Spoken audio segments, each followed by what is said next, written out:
Évangile de Jésus-Christ selon saint Marc, chapitre 8, versets 11 à 13.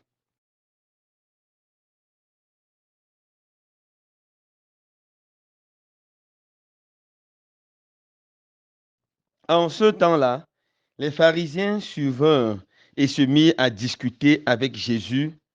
Pour le mettre à l'épreuve, ils cherchaient à obtenir de lui un signe venant du ciel. Jésus soupira au plus profond de lui-même et dit, pourquoi cette génération cherche-t-elle un signe? Amen, je vous le déclare. Aucun signe ne sera donné à cette génération. Puis il les quitta, remonta en barque et partit vers l'autre rive. Acclamons la parole de Dieu. Louange à toi, Seigneur Jésus.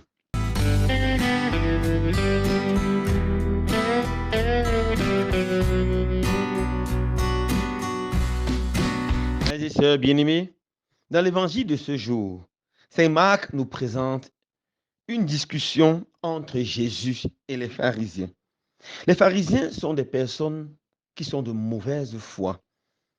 Ils ont un seul but, tendre un piège à Jésus.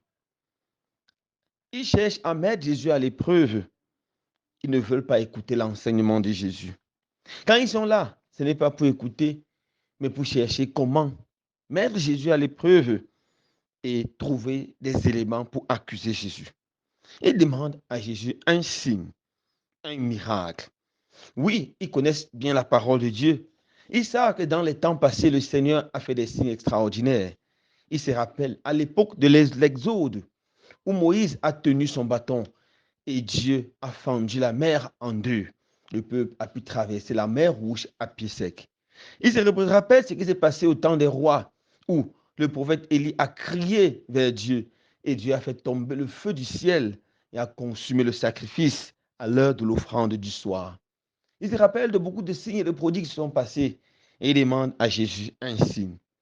Ils n'ont pas les yeux pour voir les signes que Jésus a déjà faits et que Jésus vient de faire.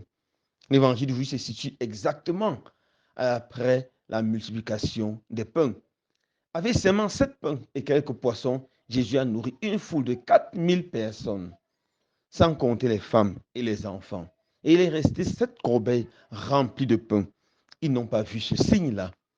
Ils ne regardent aucun signe que Jésus pose, mais ils demandent encore et encore des signes. Alors Jésus a dit, vous n'allez avoir aucun signe. Quel est le problème que Jésus veut souligner aujourd'hui?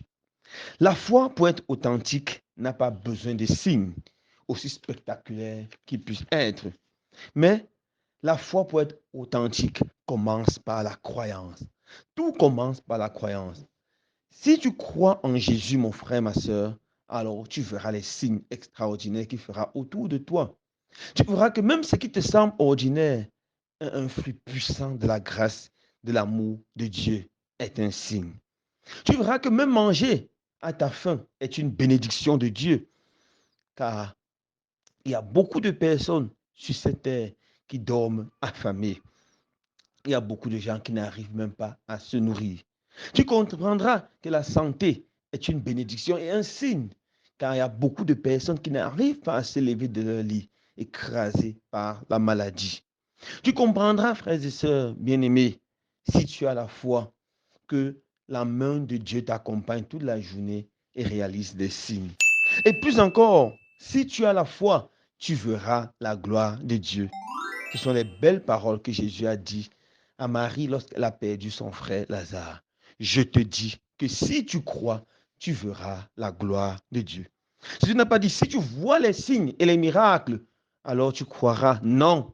Si tu vois les signes et les miracles, alors tu verras la gloire de Dieu. Non.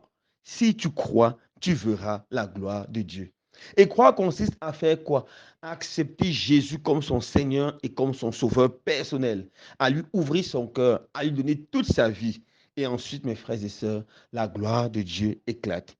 Celui qui croit en Dieu a un regard transformé et voit les signes, les miracles partout.